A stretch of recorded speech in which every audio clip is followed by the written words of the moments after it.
By the time the auctioneer called Emily Carter unsold, the worst part was not that she had been brought to the mating auction in a borrowed wedding dress, or that her former mate was laughing from the front row, or even that every alpha in the hall had looked at her once and decided she was worth nothing. The worst part was the silence after the final call, because silence meant the whole kingdom agreed. Emily stood beneath the white lights of the grand auction hall with a silver identification band around her wrist and a cardboard placard hanging against the front of her dress, the word Wolfless written across it in black ink so bold that even the servants near the back could read it. Around her, the other unwanted brides had at least drawn whispers, pity, bargaining, something. A scarred widow had been claimed by a gray-haired beta who needed a housekeeper. A trembling omega with no dowry had been taken by a borderland pack. Even a woman abandoned while carrying another man's child had received 2 quiet bids. But Emily had received none. Not one raised hand. Not one numbered paddle. Not one voice willing to say she might still have value. The auctioneer cleared his throat, uncomfortable now that even his practiced cruelty had nowhere left to go. Emily Carter, he announced, his voice echoing beneath the painted ceiling. 22 years old, daughter of the former Beta Carter, rejected by Mason Reed of Red Creek Pack. No confirmed wolf, no first shift, no breeding guarantee, no pack value. A few people laughed softly, because cruelty was easier when it wore perfume and formal clothing. Emily kept her chin level. She had learned years ago that if she lowered her head, they called her guilty, and if she cried, they called her weak. Mason Reed leaned back in his seat, golden-haired and handsome in the way people trusted before they learned better. Beside him, his friends smirked into crystal glasses. "I warned you," Mason said loudly enough for the hall to hear. Even desperate men know better than to buy an empty bride. The word struck Emily with the old familiar force, but she did not flinch. She remembered another hall, 6 years ago, when she had stood barefoot beneath a full moon waiting for her wolf to rise. She remembered the pack watching, her father's face hardening, Mason's hand slipping out of hers before the ceremony was even over. She remembered the shame arriving before the truth had a chance to. Tonight was only the same wound with brighter lights. The auctioneer lifted his gavel. No bids received. By ancient auction law, the bride will be transferred to the service houses until further purchase or pack assignment. A servant stepped toward Emily with a gray cloak, the kind placed over things no one wanted to look at anymore. That was when the silver band around her wrist tightened, scraping against skin made tender from hours beneath the lights. Emily drew one sharp breath and curled her fingers inward. A single crimson bead slipped from beneath the metal and fell onto the moonstone floor. It should have disappeared against the pale surface. Instead, the stone beneath her feet began to glow. Not brightly at first, just a thin silver line, like moonlight waking inside a crack. The laughter thinned. Someone gasped. Mason stopped smiling. Emily stared down, frozen, as the glow spread in delicate veins around her shoes, circling her as if the floor knew her name. The auctioneer stumbled back so fast his gavel slipped from his hand and clattered across the stage. "That's impossible," someone whispered. "Moonstone does not answer the Wolfless." Emily's heart began to pound, not with hope, but with terror, because hope had always been the most dangerous thing anyone had ever handed her. The glow pulsed once, then again, and far above them the chandeliers flickered as if a storm had passed over the roof, though the night outside had been perfectly clear. Then the great doors of the auction hall opened. Every head turned. Cold air swept into the room, carrying the scent of pine, snow, and royal command. Alpha King Adrian Blackwood stepped across the threshold in a black formal coat, the crown of the northern packs resting on his dark hair, his presence filling the hall before he spoke a single word.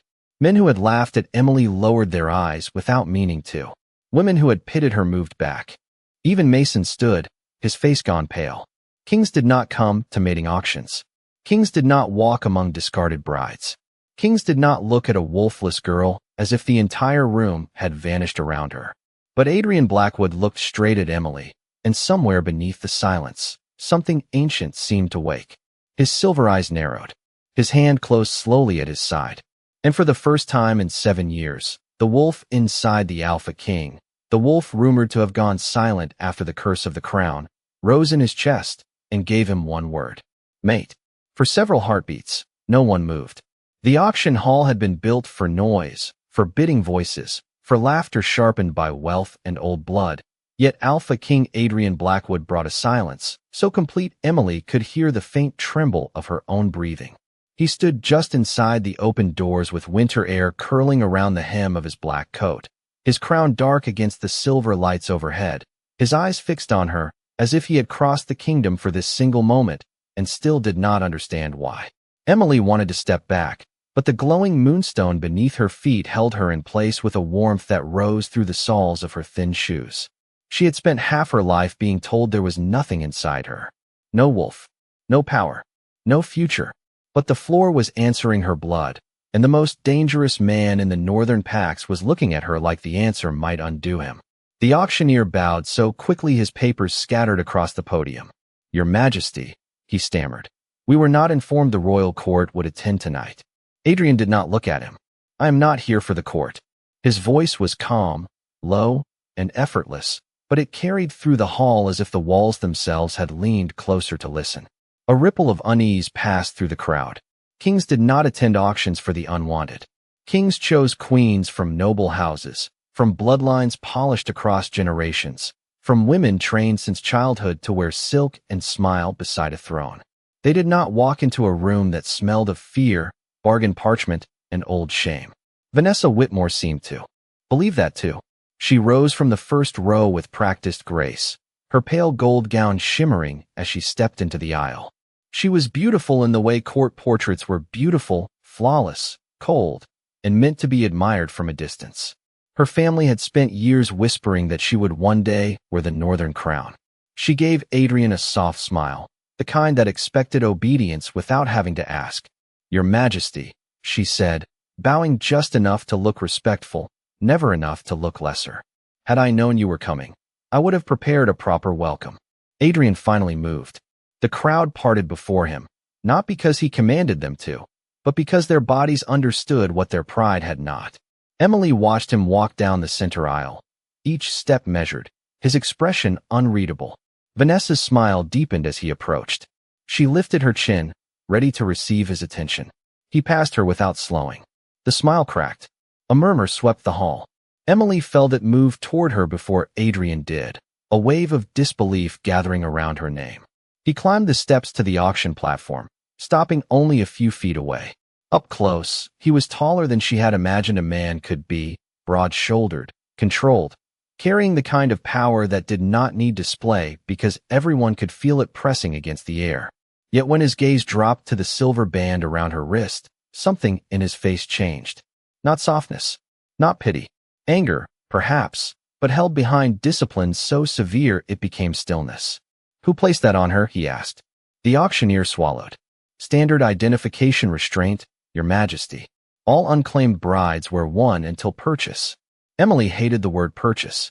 She hated that she had heard it so many times tonight that a part of her had started to accept it as fact. Adrian's eyes lifted to hers. "Did you agree to be restrained?" The question struck harder than any insult, because no one had asked her what she agreed to in years. Her throat tightened. Around them, the crowd waited for her to lower her eyes, to whisper, to behave like the unwanted thing they had named her. Emily forced the words out. "No, Your Majesty." The hall seemed to inhale. Adrian turned back to the auctioneer. "Remove it." The man fumbled with the key so badly that the chain rattled. Mason Reed stood abruptly below the stage. "This is a mistake," he called out, his voice strained beneath its polished confidence. "Your Majesty, she cannot be chosen. She failed her first shift. She has no wolf. Red Creek Pack rejected her lawfully." Adrian looked down at him then, and Mason's next breath visibly caught. "I did not ask why you threw her away," Adrian said. "I asked who gave you the right to decide what she was worth." Mason's face flushed, but before he could answer, the auctioneer stepped between them, trembling now. "Your Majesty, ancient law is clear. A king cannot bid for a bride outside royal court approval, especially one without confirmed wolf status. If you claim interest, the court may challenge your judgment. If you proceed against objection, the bid must equal royal standing." The words landed like stones. Even Emily understood enough court law to know what that meant. A symbolic price. A punishment dressed as tradition. The room waited for Adrian to retreat, to remember himself, to choose the crown over the girl no one else had wanted. Instead, he reached up with both hands and removed the black crown from his head. Gasps broke across the hall. Vanessa went pale. Mason took one step back. Adrian placed the crown on the auction table, directly beside the fallen gavel. "Then take my crown." Emily stared at him, her pulse beating so hard the room blurred at the edges. "Why?" she whispered before she could stop herself. Adrian looked at her then, not as a king looking down at a discarded bride, but as a man hearing a voice only he had been waiting for. "Because you are not empty," he said quietly. "You are locked." The crown touched the moonstone table with a sound like distant thunder. A single black crack split across its surface, thin as a hair and bright with silver fire. The ride to Blackwood Palace took nearly 2 hours through dark pine roads and frozen hills, yet Emily barely felt the cold. She sat inside the royal carriage with a wool cloak wrapped around her shoulders, her hands folded tightly in her lap, watching her own reflection tremble in the black window glass. Across from her, Alpha King Adrian Blackwood sat in silence with the cracked crown resting in a velvet case between them. He had not placed it back on his head after leaving the auction hall. That frightened her more than any threat could have. Men like Mason gave pain names so they could excuse it. Men like the auctioneer hid cruelty behind law. But Adrian had given up something real without asking her for gratitude, and Emily did not know how to survive kindness that came without a price she could see. The palace appeared just before midnight, rising from the mountain like something carved out of storm clouds and moonlight. Black towers speared upward against the stars. Long windows glowed gold through the falling snow. Guards lined the entrance in dark uniforms. But when the carriage stopped, no one reached for Emily as if she were cargo. Adrian stepped down first, then turned and offered his hand. Emily stared at it. His hand was large, steady, unforced. Mason would have grabbed her wrist by now. Her father would have hissed for her to stop embarrassing the family. The auctioneer would have reminded her she belonged to whoever paid. Adrian only waited. "You do not have to take it," he said. The words settled in her chest with a strange, aching weight. Slowly, Emily placed her fingers in his. Warmth moved through her palm, not magic exactly, but awareness, sharp and quiet. For one breath, the wolf she did not have seemed to stir in a place deeper than memory. Then she stepped onto the palace stones, and Adrian released her before she had to ask. Inside, servants bowed so low Emily could see the parts in their hair. Not one of them laughed at the faded hem of her auction dress or the red mark left on her wrist by the silver band. Adrian spoke to an older woman with silver braids and kind brown eyes. "Mrs. Hale, prepare the East Suite. Find clean clothes. Send for Healer Marin. No one enters without Miss Carter's permission. Miss Carter. Not merchandise. Not bride. Not Wolfless." Emily's throat tightened so suddenly she had to look away. The East Suite was larger than the entire cottage where she had spent the last 3 years after Mason rejected her. There was a fireplace tall enough for her to stand inside, a bed with white blankets folded smooth as snow, and windows looking over miles of black forest. A tray waited on the table with soup, bread, tea, and a small card written in careful script. "Eat only if you wish. Rest if you can. No one will force you tonight." Emily stared at the words until they blurred. She wanted to believe them. That was the dangerous part. Wanting had ruined her before. When she was 16, she had wanted Mason to keep holding her hand during the first shift ceremony. She had wanted her father to defend her when the moon rose and nothing happened. She had wanted her mother's old stories to be true, the ones that said every wolf arrived when she was ready, not when the pack demanded proof. But under that full moon, while the other young wolves shifted with cries of triumph and joy, Emily had stood alone in the circle, shaking in her white dress, her skin cold, her bones silent, her inner world empty. She remembered the scent most clearly. Not fear, not pine. Lavender smoke curling through the ritual grounds from a burner near the elders. Vanessa Whitmore had been there that night, still young, still smiling, standing beside Mason's mother with a silver vial hanging from her neck. Emily had forgotten that detail for years because shame had swallowed everything else. Now, in the quiet of the palace, the memory returned so sharply that her hands began to tremble. A soft knock came at the door. "Emily," Adrian said from the hallway, not entering. "Healer Marin is here. She will examine your wrist only if you allow it." Emily looked down at the angry circle where the silver band had been. "Why are you doing this?" she asked, her voice barely carrying through the wood. There was a pause. "Because someone taught you that protection and ownership are the same thing," Adrian said. "They are not." The silence that followed felt too full. Emily opened the door. Adrian stood several feet back, giving her space as if space itself were a gift. He had changed out of his formal coat, but he still looked like a king even without the crown, especially without it. Healer Marin, a calm woman with gray eyes and a leather satchel, cleaned Emily's wrist with warm water and a salve that smelled faintly of cedar. No one touched the back of her neck, though Emily felt a strange heat there, a pulse beneath the skin. Adrian noticed. His gaze sharpened, but he said nothing until the healer left. "There may be another mark," he said carefully. Emily's breath caught. "I do not want to be examined tonight." "Then you will not be." It should not have been that simple. Nothing in her life had ever been that simple. Later, long after Mrs. Hale dimmed the lamps and the palace settled into deep winter quiet, Emily found she could not sleep. The cracked crown had been placed under guard in the throne room, yet somehow she felt it calling through the stone halls, a faint pressure behind her ribs. She wrapped the blanket around her shoulders and followed the pull down a corridor washed pale by moonlight. The throne room doors stood closed, but silver light leaked from beneath them. Emily pressed one hand against the wood. From the other side came a whisper, old as snow and soft as breath. She was hidden. Emily should have gone back to her suite the moment she heard the whisper, but the words held her against the throne room doors as surely as any hand. She was hidden, not broken, not empty. Hidden. The difference slipped beneath her ribs and found a place there, dangerous and warm.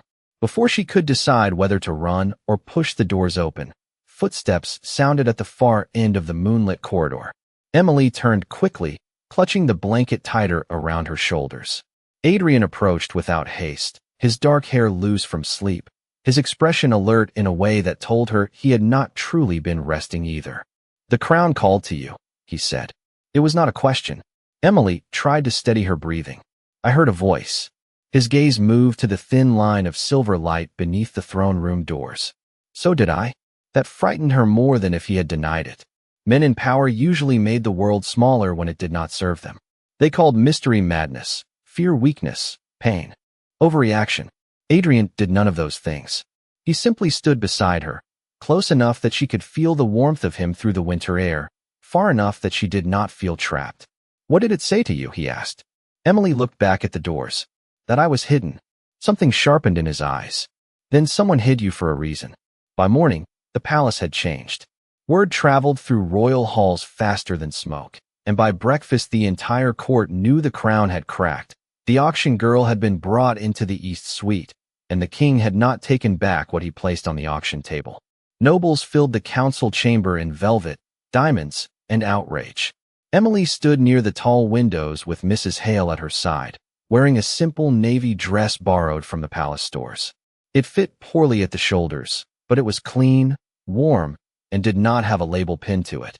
That alone felt like armor. At the center of the chamber, Adrian faced 12 court elders seated beneath banners of the Northern Pax. Vanessa Whitmore stood among them as if she had been born from the marble floor, perfect and pale, her expression wounded enough to impress anyone who did not know performance from truth. Mason Reed stood beside her, his hands folded, his face solemn, playing the role of the responsible alpha forced to speak against a mistake. "Your Majesty," Elder Whitmore said, his voice heavy with false regret, "the court does not question your compassion. But compassion cannot rule a kingdom.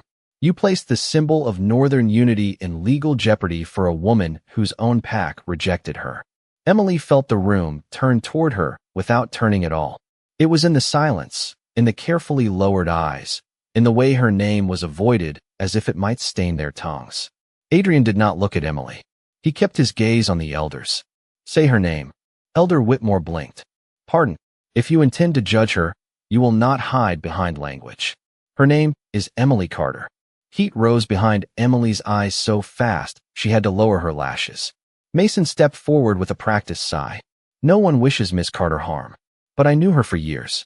I stood beside her through every failed attempt to call her Wolf. There is no shame in admitting what is true. She cannot be what the throne requires. Adrian's face remained calm. You confuse your rejection with evidence. A murmur passed through the chamber. Mason stiffened. Vanessa spoke then, her voice soft as silk over ice. Your Majesty, if she is not Wolfless, let her prove it. If she is, then perhaps the merciful choice is to send her somewhere quiet, away from court scrutiny. Surely that would be kinder than letting people hope for what she cannot become. Emily's stomach tightened. There it was again, cruelty dressed as mercy, the blade hidden inside a blessing. Adrian finally turned his head toward Vanessa.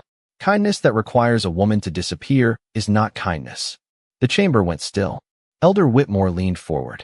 Then answer plainly. Why defend her before proof? Why risk the crown for a stranger? For the first time, Adrian looked at Emily. Not possessively, not with pity, with certainty so steady it made her chest ache. Then he faced the court and said, because every law in this kingdom failed her before I did. No one spoke. Even Mason looked briefly uncertain, as if the ground beneath his old story had shifted.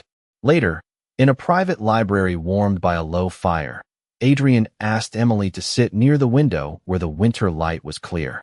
He had summoned healer Marin, but he did not let the healer approach until Emily nodded. The mark you felt last night, Marin said gently, may explain why the moonstone responded. May I look? Emily's hands twisted in her lap.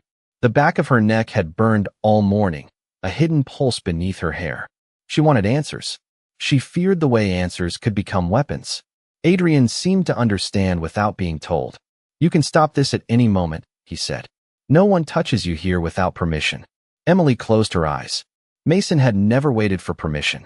During the rejection ceremony years ago, he had stood too close, spoken too loudly, made her shame feel like a lesson the whole pack was invited to learn. The memory tightened her throat until the library blurred.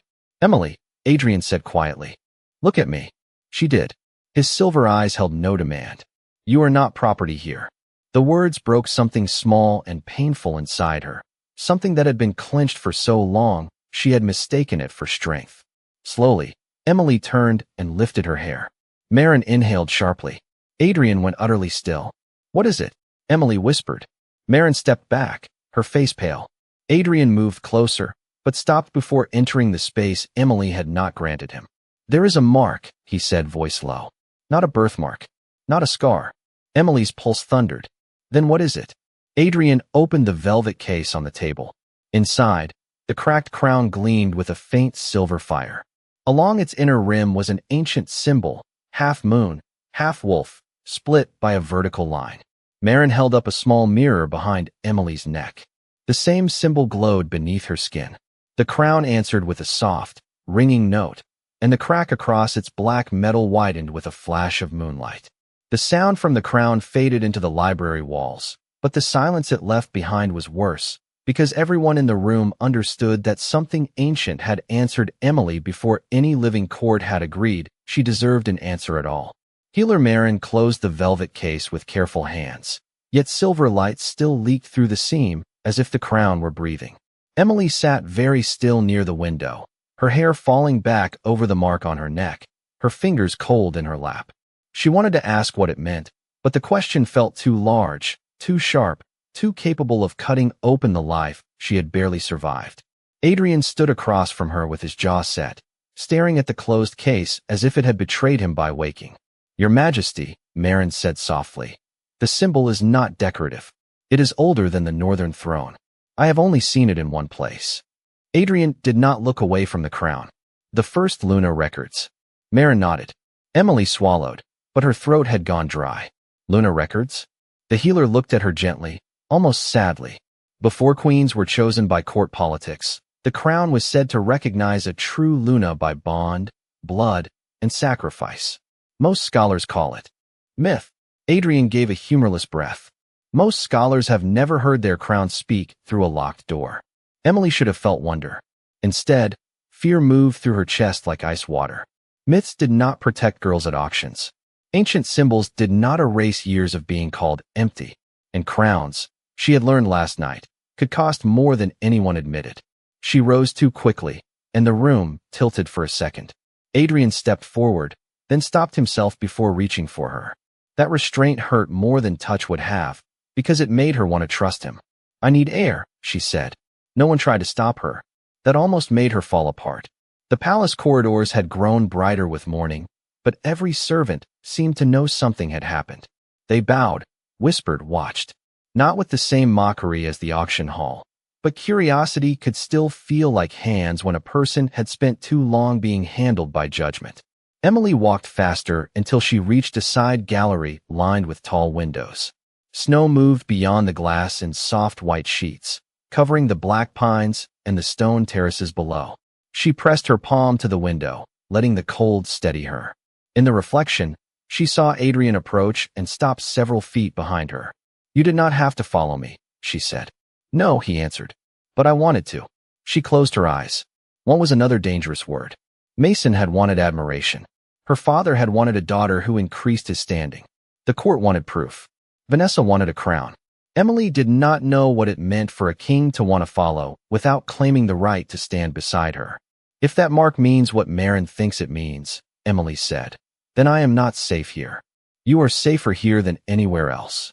"That is not the same thing." He accepted that with a slight nod. The honesty in it unsettled her. For the next 2 days, the palace became a cage made of velvet and law. Adrian did everything with infuriating care. He sent guards to the end of her hallway, not to keep her in, but to keep others out. He ordered every servant to address her by name. At meals, he never sat at the head of the table, unless she had already chosen her seat. When court messengers arrived with sealed objections, he read them in silence and burned none of them, though the anger in his eyes said he wanted to. Each small act should have meant nothing. Instead, they gathered inside Emily like warm stones placed one by one into freezing hands. On the third evening, she found him in the map room, standing over old kingdom records while snow tapped the dark windows. The cracked crown rested on the table between silver candlesticks. Its fracture had grown. Emily noticed immediately. Adrian did too. "It worsens when you are near me," she said. He closed the book in front of him. "It worsens when the truth gets closer." Do not make that sound comforting. It was not meant to be. The corner of his mouth almost moved, not quite a smile, but something human enough to make her chest tighten. Then Marin entered with an old leather volume held against her heart. Her face had the pale, careful look of someone carrying bad news. "I found the passage." Adrian's expression went still. Marin opened the book to a page marked with blue ribbon. The crown curse began after the third Alpha King chose power over his true mate. The crown has been testing every ruler since. If the Alpha King finds the true bond, he must choose freely, throne or mate. If he chooses the throne falsely, the mate bond dies. If he chooses the mate falsely, the crown rejects him. If the court forces the choice before the Luna is awake, both can be lost. Emily heard every word, yet they seemed to arrive from miles away. The warmth she had begun to trust turned suddenly into danger. "So I am not a bride," she whispered. "I am a test." Adrian's eyes flashed. "No, your crown is breaking because of me. My crown was already cursed before you were born. And if I stay, you could lose everything." He stepped closer, stopping at the exact distance he always chose when her fear showed. "Emily, listen to me. The throne is not everything." She looked at the crown, then at the man who had already placed it down once for her sake. That was why she had to leave, before kindness became another debt. Before his certainty became her ruin. That night, Emily packed nothing. She owned nothing worth taking. She waited until the palace quieted, wrapped herself in a gray cloak from the wardrobe, and slipped down the servants' stairs toward the north exit. Snow had blown into the outer corridor, dusting the stones white. She was halfway to the door when Adrian's voice reached her through the cold. "Do not run because they taught you no one would follow." Emily froze. Her breath shook visibly in the air. She turned to find him standing beneath the archway, coat unbuttoned, silver eyes darker than the storm beyond the doors. He did not command her back. He did not accuse her of betrayal. That made the ache worse. "I cannot be the reason you lose your crown," she said. Adrian took one slow step forward. "You were never the reason it cracked. You may be the reason it can finally be healed." Emily wanted to believe him so badly it frightened her. She lifted her hand, not quite reaching for him, not quite pulling away. His gaze dropped to her fingers, and for one suspended heartbeat, The space between them felt warmer than the entire palace. Then the north doors opened behind her. Vanessa Whitmore stood in the snow with 2 court guards and a sealed order in her gloved hand. Her smile was perfect, sorrowful, and cruel. "Forgive the interruption, Your Majesty," she said. "By emergency authority of the Alpha Court, Emily Carter is to be taken into custody before she destroys what remains of the crown." The sealed order in Vanessa Whitmore's hand looked harmless, just cream paper stamped with blue wax. But Emily felt its weight in the way the guards lowered their eyes before they moved. They did not touch her. Adrian's presence made sure of that. The air beneath the north archway tightened until even the snow seemed to pause outside the open doors. "You overstep," Adrian said, his voice so quiet that the court guards both went rigid. Vanessa bowed her head with perfect sorrow. "I obey the court, Your Majesty. Nothing more. The court does not command inside my palace without my consent. It does when the stability of the crown is under threat." Her gaze slid to Emily, soft and poisonous. "And when the threat may be standing under your protection." Emily should have hidden behind him. Every instinct carved into her by years of rejection told her to step back. Let the stronger person speak. Let the room decide whether she deserved mercy. But something had changed in the corridor before Vanessa arrived. Not enough to make Emily fearless. She was not fearless. Her hands were cold, her chest tight, her throat dry. But fear did not feel like a cage now. It felt like a door she could open with shaking hands. Adrian took one step forward, and the guards flinched. Emily touched his sleeve before he could speak again. The gesture was small, barely more than the brush of her fingers against dark fabric, but he stopped instantly. He looked down at her, and in his eyes she saw the king, the wolf, and the man who would have turned the entire court to ash with a sentence if she had asked him to. That was why she did not ask. "Where do they want me taken?" Emily said. Vanessa's smile deepened by a fraction. "To the original auction hall. The court has convened there for public review." The words reached into Emily's memory and wrapped around the place where humiliation still lived. The same stage, the same moonstone floor, the same walls that had held the laughter when no one bid. Her breath caught, but she forced it out slowly. Adrian's eyes darkened. "No," Emily turned to him. "Yes." His jaw tightened. "You do not owe them another spectacle." "I know." Her voice trembled, but it did not break. "But if they destroyed me in public, I want the truth public too." For a moment, no one spoke. Vanessa looked almost irritated, as if courage from Emily had not been included in her plan. Adrian studied Emily's face, not searching for weakness, but for certainty. Whatever he found there made something in his expression shift from anger to respect. "Then I go with you," he said. The ride back through the snowy city felt longer than the journey from the auction had. This time, Emily did not sit across from Adrian as a rescued girl wrapped in borrowed warmth. She sat beside him in silence, wearing the gray cloak she had meant to escape in, watching the lights of the Capitol blur beyond. The carriage windows. Adrian did not tell her it would be all right. She was grateful. Easy comfort would have insulted the size of what waited for her. Instead, he said, "They will try to make you feel alone." Emily looked at their reflections in the glass. "I have experience with that." His hand rested on the seat between them, palm open but not reaching. "Then remember this. Alone is not the same as abandoned." The auction hall had been transformed into a courtroom by the time they arrived. The bidding podium was gone, replaced by a long table for the elders. Rows of nobles filled the seats where buyers had sat the night before. Lanterns burned white along the walls, making the moonstone floor shine with cold light. Emily's stomach turned when she saw the platform, but she walked toward it anyway. Every step echoed. Every face watched. Mason Reed stood near the front, dressed in formal black, his expression solemn enough to be mistaken for concern. Vanessa took her place beside Elder Whitmore, graceful and composed, like a woman attending a funeral for someone she had personally arranged to bury. The presiding elder rose. "Emily Carter, you stand before the Alpha Court under suspicion of unlawful influence over the royal crown, concealment of forbidden magic, and false claim upon the protection of the throne." A murmur spread through the hall. Emily kept her hands at her sides. Adrian stood below the platform, close enough for everyone to know he was with her, far enough to let her stand on her own. Mason stepped forward first. "I did not want this," he began, and Emily nearly laughed because the lie was so polished it reflected the room. Emily was once promised to me. I cared for her deeply, but after her failed first shift, she changed. She became desperate, secretive, obsessed with proving she was meant for more than nature gave her. His voice softened at the edges, inviting pity. When I rejected her, it was to protect my pack from uncertainty. Emily remembered his laughter. She remembered his mother removing her from the family table. She remembered the way the pack children had stopped saying her name. Protection, she had learned, was a word people used when they wanted cruelty to sound responsible. Vanessa lifted a small silver vial for the court to see. This was found among old Carter pack records, she said. Residue of lavender smoke and binding ash. Tools used in witchcraft. If Emily Carter has been marked, it may not be a Luna sign. It may be a spell. The hall erupted in whispers. Lavender smoke. Emily's skin went cold. The memory from the first shift ceremony sharpened with painful clarity.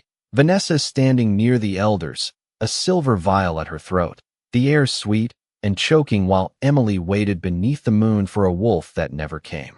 Adrian's voice cut through the noise. Who found that evidence? Vanessa's lashes lowered. A court agent. Name them. For their safety, I cannot.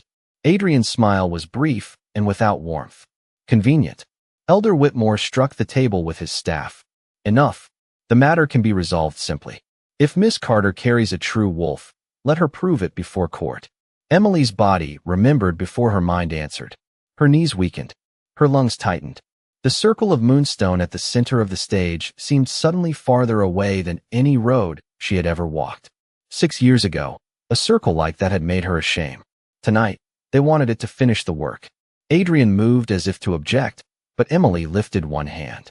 Not to stop him as a king, to ask him, as a man, to trust her choice. Slowly, she stepped into the circle. The hall held its breath. Mason's face went pale when Emily reached back and lifted her hair from her neck. The mark beneath her skin began to burn silver, and the moonstone under her feet answered with a light bright enough to make every elder rise from their seat. The light beneath Emily's feet rose in widening rings, spilling across the moonstone floor until the entire auction hall looked as if it had been lowered into a lake of silver fire. Nobles shielded their eyes. Elders pushed back from the table. Somewhere behind her, someone whispered a prayer, but Emily could barely hear it over the sound building inside her own chest. Not a heartbeat. Not exactly. It was deeper than that, slower, older, like paws moving across snow in a dream she had been forbidden to remember. The mark on the back of her neck burned without pain, bright and certain, and for the first time since she was 16 years old, Emily did not feel empty. She felt crowded with something waking. Mason stepped away from the front row, his careful mask cracking in front of everyone. Stop the trial, he said, but his voice came out thin. Elder Whitmore turned on him. You asked for proof. Mason swallowed. This is not proof. This is a trick.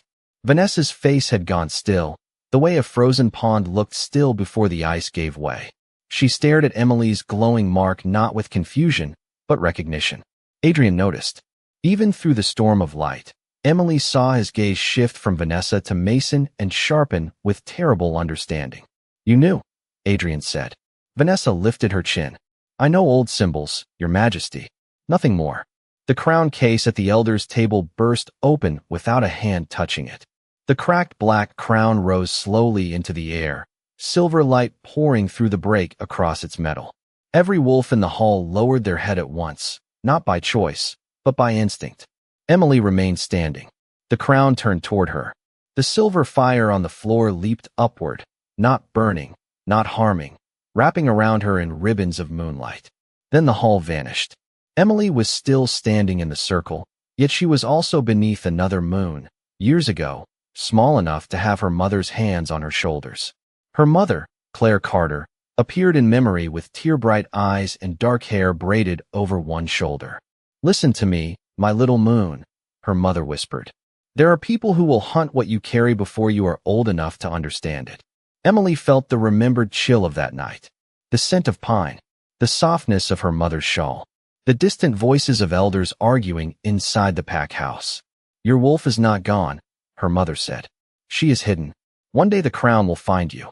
One day the king who needs your truth will hear you. Until then, you must survive being underestimated. Emily's breath broke. The memory shifted.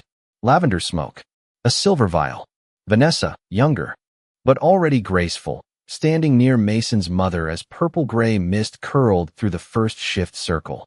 Mason watching from the edge, not shocked, not confused, but waiting.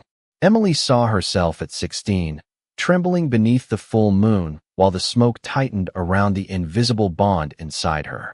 She saw her wolf, not absent, but sealed behind a wall of light. She saw a thread of silver drawn from her and carried away, drop by drop, into Vanessa's waiting hands. The vision ended with her mother placing a glowing mark at the back of Emily's neck and whispering, "Forgive me for making the world call you nothing. It was the only way I knew to keep you alive." Emily returned to the auction hall with a gasp. Tears cooled on her cheeks, but she was not ashamed of them. The room had seen her humiliation. Let it see her truth too. Across the hall, Vanessa swayed as pale light began to leak from beneath the high collar of her gown. Mason reached for her arm, then stopped when I turned toward him. Adrian's voice cut through the silence like winter steel. "Explain the lavender smoke." Mason opened his mouth. No sound came. The crown spun once in the air, and the moonstone floor answered by projecting the memory in silver shadows for the entire court to see. Gasps rose as Vanessa's younger face appeared in the light, as Mason took the vial from her, as the ritual circle dimmed around a 16-year-old girl who believed she had failed. Emily watched the truth unfold, and the strange thing was, it hurt less than the lie. Vanessa stepped back, her perfect composure finally breaking. "I did what the court would have done eventually," she said, voice shaking. "A power like hers in a nobody bloodline would have destabilized every noble house in the north." Emily looked at her then, really looked, and saw not a rival, not a queen, but a woman so terrified of being ordinary that she had tried to bury someone else alive inside shame. "I was a child," Emily said. Her voice was soft, but the hall carried it. Mason flinched. Vanessa looked away. The silver light around Emily deepened. It gathered behind her, rising taller and wider until the shadow of a wolf appeared. Across the back wall, white as moonlit snow, vast enough that even the strongest alphas stepped back. It did not snarl. It did not need to. Its presence alone bent the air. The crown wolf had awakened. Adrian lowered to one knee, not because the court ordered it, and not because tradition demanded it, but because every part of him recognized what stood before him. The crown drifted toward Emily, stopping just above her open hands. A voice filled the hall, neither male nor female, neither old nor young, speaking from the crown, the moonstone, and the wolf-shaped light behind her. The rejected bride was never without a wolf. She was the hidden Luna, sealed by sacrifice, found by the broken crown, and wronged by those who feared her rising. Emily's hands trembled beneath the crown, but she did not step away. The voice grew softer, and somehow more final. Only the rejected bride may judge the king. For a moment after the crown spoke, the entire auction hall seemed unable to breathe. The same room that had laughed while Emily stood unsold now waited on her silence, as if her next word could reshape the kingdom. The moonstone floor still glowed beneath her feet, but the light no longer felt like something happening to her. It felt like something answering from within. Emily looked at the rows of nobles, elders, alphas, and court ladies who had once measured her worth with lowered eyes and quiet smiles. Some stared at the floor. Some trembled.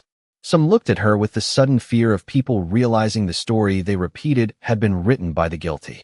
Mason stood near the front with all the color gone from his face. Vanessa held herself stiffly, her beauty sharpened by panic, silver light flickering weakly beneath her collar where stolen power tried to hide. Adrian remained on one knee below the platform, his head bowed not to the crown, not to the court, but to her. That was what finally shook Emily. All her life, powerful people had stood above her and called it order. Now the most powerful man in the north waited below her and called it choice.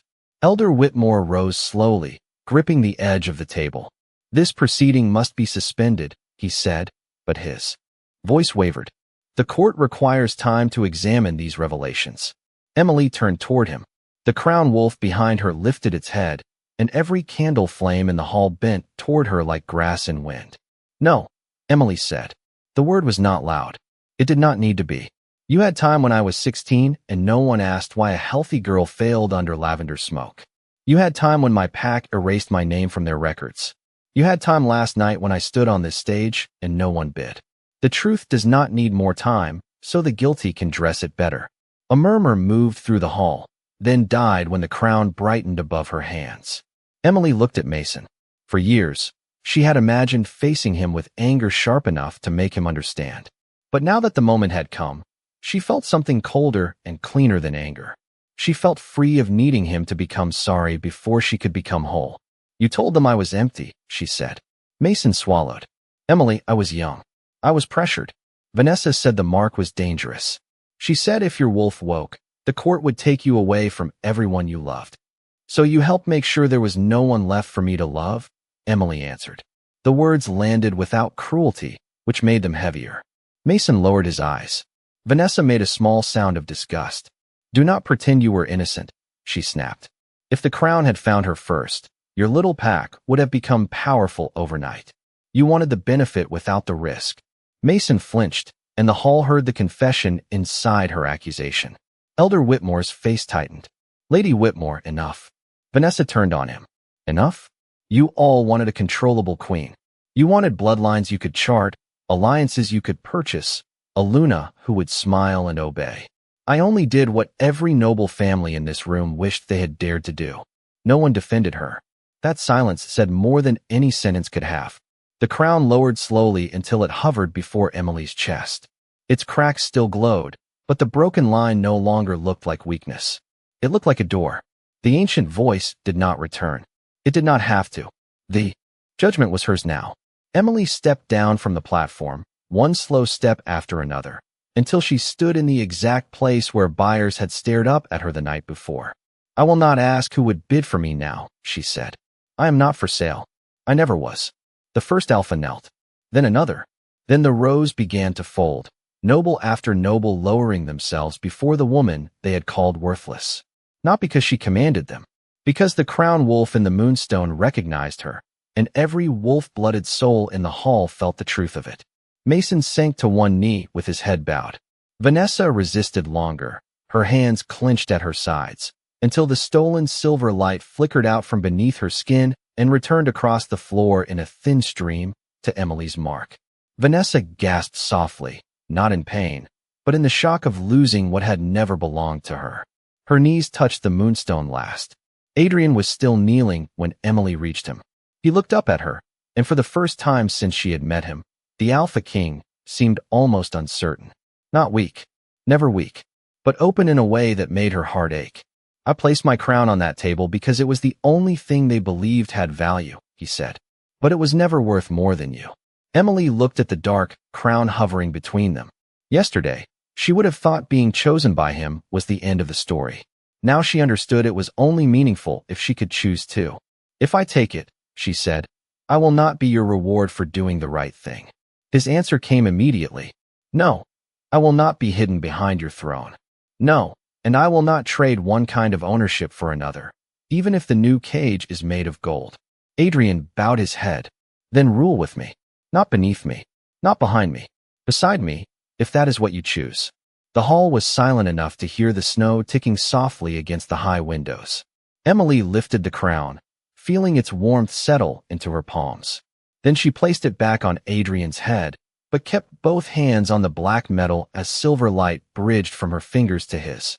Then we heal it together, she said. Adrian took her hand with reverence, not possession, and pressed his brow to her knuckles before rising. The crack in the crown filled with moonlight, and around them every kneeling wolf lowered their head deeper as the discarded bride became the woman no court could ever price again. By dawn, the auction hall no longer belonged to the people who had used it to measure shame. Its doors stood open to the winter morning, and pale sunlight poured across the moonstone floor where Emily had once stood waiting to be priced. Now the same floor shone softly beneath her steps as she crossed the empty stage one final time. Adrian walked beside her, crowned again, but changed in a way no metal could explain. The repaired crown rested on his dark hair, a thin vein of moonlight still visible where the crack had been, and every time Emily moved near him, That silver line warmed as if recognizing the choice they had made together. Court officials worked quietly below, sealing records, removing the old auction ledgers, carrying away the numbered paddles and contract chains that had made suffering look lawful. Mason Reed stood near the doors under guard, stripped of his pack title by court decree, his name removed from Red Creek authority. He did not look handsome now, only smaller, as if the truth had taken the shape he used to wear. When Emily approached, he lowered his head. "I thought if I apologized, maybe it would mean something," he said. Emily listened to the silence inside herself, searching for the old ache that once answered his voice. It was there, but distant now, like a house she had moved out of long ago. "It means you understand what you did," she said. "That is yours to carry, not mine." Mason closed his eyes, and for the first time, she walked away from him without feeling the pull of what she had lost. Vanessa Whitmore waited farther inside the hall, pale and rigid in a plain gray cloak. The court had removed her stolen influence, her false claim, and the allies who had smiled behind her lies. She still stood straight, because pride was the last jewel she owned. Emily stopped before her, not because Vanessa deserved the courtesy, but because Emily did. "You wanted me to live as nothing," Emily said. Vanessa's mouth tightened. "And now you want me to beg." Emily shook her head. "No. I want you to remember that being ordinary was never a punishment until you made it one." Vanessa looked away first. That was enough. By sunset, the kingdom gathered outside Blackwood Palace beneath a sky brushed lavender and gold. Word had traveled faster than horses could run. Packs came from mountain towns, river valleys, and cities hundreds of miles away, filling the snow-covered courtyard in quiet waves of breath and fur-lined coats. No one shouted. No one laughed. They had come to witness not a purchase, not a trial, not a woman being handed from one law to another, but a choice. Emily stood at the top of the palace steps in a white cloak trimmed with silver, her hair loose beneath a circlet that was not the crown, but a promise of her own place beside it. The old label from the auction hall lay in her hands, the cardboard creased, the black letters still cruelly clear. Wolfless. She had asked for it herself. Adrian had not questioned why. He stood beside her now, near enough for strength, not so near that the crowd could mistake his presence for possession. When the royal elder began the formal proclamation, Emily lifted one hand. The elder fell silent at once. Her heart beat hard, but it did not beat alone. Deep inside her, the crown wolf breathed with her. "Last night," Emily said, her voice carrying across the courtyard, "this word was used to decide my value." She held up the placard. Thousands of eyes fixed on it. "For years, I believed my worth had been taken because others named me empty. But a name given in cruelty is not truth. A judgment made by fear is not law. And a woman rejected in public deserves to be restored in public." Silver light gathered at her fingertips. The placard did not burst or shatter. It simply dissolved into soft ash that drifted upward like gray snow and vanished before touching the ground.